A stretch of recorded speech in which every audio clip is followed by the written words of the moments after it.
এই গরমে রুই মাছের শুক্তো ঝোল একবার খেলে বারবার খেতে ইচ্ছে করবে। সত্যি দুর্দান্ত স্বাদ হয়। দেখো রুই মাছগুলো আগের থেকে আমি ভেজে নিয়েছিলাম, কারণ ভাজতে গেলে অনেকটা সময় লাগবে, ভিডিও দেখাতে বড় হয়ে যাবে। তাই এদিকে একটা শুকনো খোলাতে সাদা সর্ষে, কালো সর্ষে, 1 চামচ 5 ফোড়ন আর দুটো শুকনো লঙ্কা আমি নিয়ে হাফ ডাস্ট করে নিলাম, ভালো করে ভেজে সুন্দর গন্ধ বেরোলো। তারপর ওটাকে মানে একটু দানা দানা থাকবে নিলাম। আর এদিকে 1 চামচ সর্ষের তেল দিয়ে আর একটু রাঁধুনি হাফ চামচ আর শুকনো লঙ্কা ফোড়নে দিয়েছিলাম। তারপরে দিয়ে দিলাম হচ্ছে আদা বাটা হাফ চামচ। আদা বাটা দিয়ে ভালো করে একটু কষিয়ে নিয়ে তারপরে আলু, বেগুন আর ঝিঙে এইগুলোকে লম্বা লম্বা করে একটু কেটে নিতে হবে। আমি একটা ছোট আলু দিয়েছিলাম, তোমরা একটু বেশি করে দিতে পারো তোমাদের পরিমাণ অনুযায়ী। আমি একটা বেগুন একটা ঝিঙে দিয়েছিলাম। দিয়ে খুব ভালো করে আলুটাকে আগে ভেজে নেবে, ভেজে নেওয়ার পরে ঝিঙেটা আর বেগুনটাকে দেবে। দিয়ে এবার আদা তো ভাজাই হয়ে গেছে, আদার সঙ্গে ওটাকে ভালো করে কষতে হবে। সামান্য একটু জল দেবে, দিয়ে দিয়ে ভালো করে সুন্দর করে কষে নেবে। যতটা কষাটা ভালো হবে তো তাহলে খেতেও দুর্দান্ত স্বাদ হবে। দেখো এরকম করে করে কষবে, তারপরে ঢাকা দিয়ে দেবো। ঢাকা দিয়ে এখন কিন্তু আমি নুন দেবো না, নুন দিলে না ঝিঙে বেগুন সব সেই গলে কেমন হয়ে যাবে, তার জন্য এখন নুন দেবো না। শুধু একটুখানি সামান্য একটু জল দিয়ে আমি একটু ঢাকা দিয়ে রেখে দিয়েছিলাম। তারপর তো ঝিঙের জল বেরোবেই। ঝিঙের জল দেখো, এটা কিন্তু ঝিঙের জল বেরিয়েছে, আমি সামান্য 1 চামচ জল দিয়েছিলাম। তারপর ঝিঙের জল বেরোবে। তা ঝিঙের এটাকে তোমরা এখন নুন আর হলুদটা এই সময় দিয়ে দেবে। দিয়ে নুন দিয়ে দিলাম পরিমাণ করে, হলুদ দিয়ে দিলাম পরিমাণ মতন, সবটাই দিয়ে দেবো।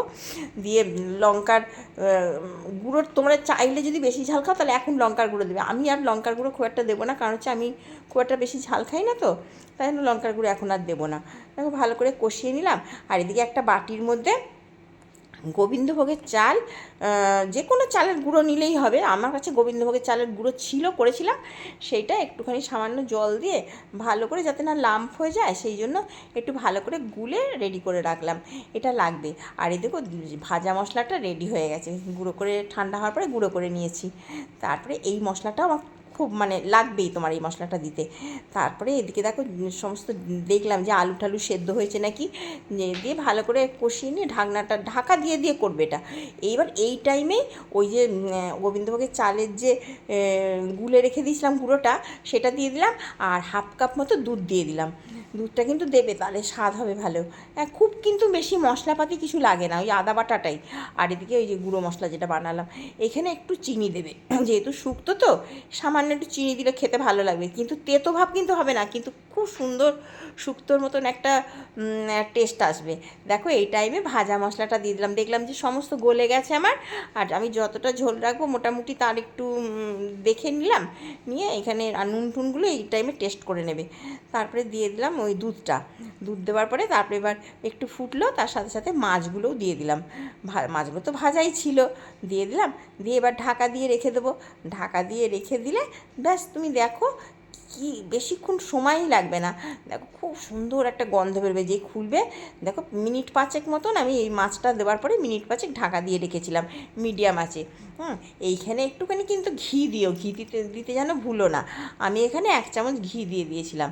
তা ঘি দেওয়ার পরে একটু স্ট্যান্ডিং টাইমে গ্যাসটাকে অফ করে রেখেছিলাম। দুর্দান্ত খেতে হয়েছিল। তোমরা একবার করে খেয়ে দেখো, তারপরে আমাকে তোমরা বলবে যে কত সুন্দর খেতে হয়েছে। আমি তো আর তর সইতে পারলাম না, তাড়াতাড়ি ভাত নিয়ে বসে গেছি, আর কি ভালো লাগছে।